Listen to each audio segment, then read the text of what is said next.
Hey guys, welcome back to our channel. Today's video I'm going to show you how to add a arrow in your PowerPoint presentation. So first of all, go ahead, launch your PowerPoint application and get started working on a project.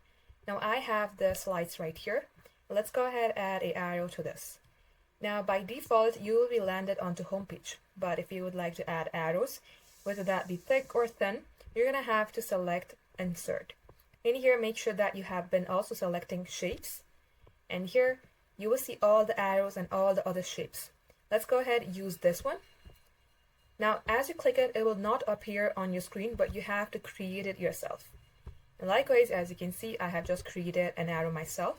You can also rotate it, you can minimize its size, and if you would like to create a second one, the process is the same. Select insert, go under shapes, you will see all the recently used shapes, and you can also add some thicker line. So for that, this is what I'm going to use. This is going to be a thick arrow. And you can also change the color of it. As you can see, as I do this, it appears in blue color, right? So you can also make it black and white or whatever you would like. And just like so, this is how easy it is. Thank you for watching.